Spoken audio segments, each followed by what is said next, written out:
10 years, this will be a Chinese colony. Because you cannot talk of political independence when you have no economic independence. Economic independence is the most important thing. Others follow. And we must empower our people and make sure they are protected from unfair competition and mistreatment by people who do not belong here. Jesus is not going to tolerate, feel me. Fuck Uganda. I've come to love Uganda. I've come to help Uganda. But Uganda hates Jesus Christ, who died for you. Look at me.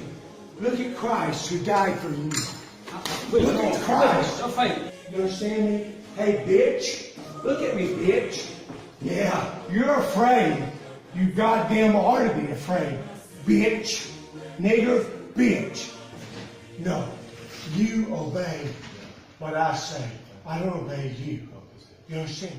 The seizure netting 1,365 bags of industrial sugar that the government chemist has termed unfit for direct human consumption.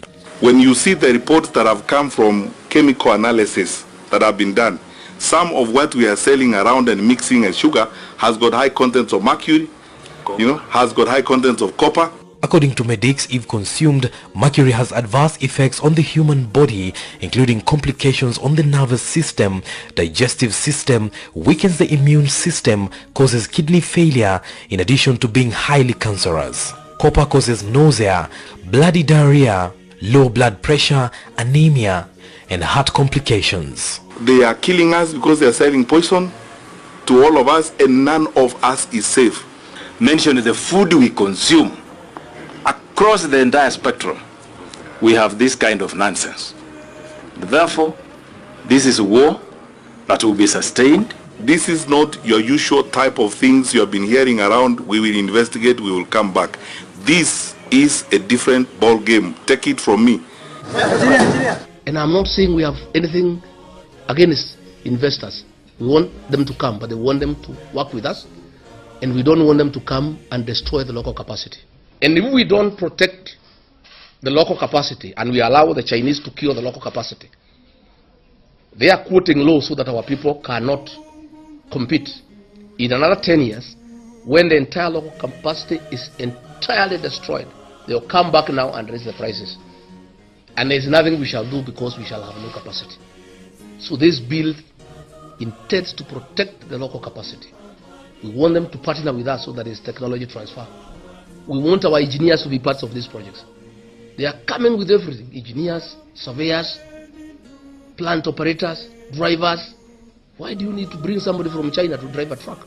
Why do you need to bring somebody from China to drive an excavator? We have plant operators here in thousands who are jobless. Our people have closed down their shops. There's no business. These guys now have come, they are even hawking. They are opening retail shops. And we want to challenge the Minister of Interior. We want to challenge the Cabinet Secretary, who is very abrasive and who looks very active. All these Chinese who are here doing manual work, where did they get permits to come to this country? Those who are here and they have no business being here, they be put on a plane back to their country. Those who need to stay here, they can stay. Those who have skills that are not available locally. But gentlemen, are you telling me that we have no people who can repair tubes when there is a tire burst? Surely, these people have come too much. This is an invasion. I was privileged to sit in on a loan negotiating session in an African country.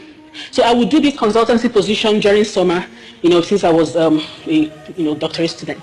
And then I traveled with the team, with the World Bank team, as more like someone to help out with organizational matters. But I sat in during the negotiating session.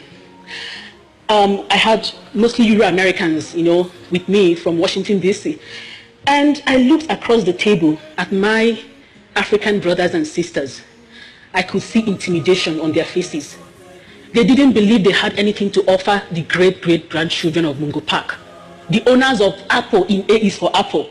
They just sat and watched and, just give us, let us sign. You own the knowledge, you know it all. Just, where do we sign? Show us, let us sign. They couldn't even, they had no voice. They didn't believe in themselves.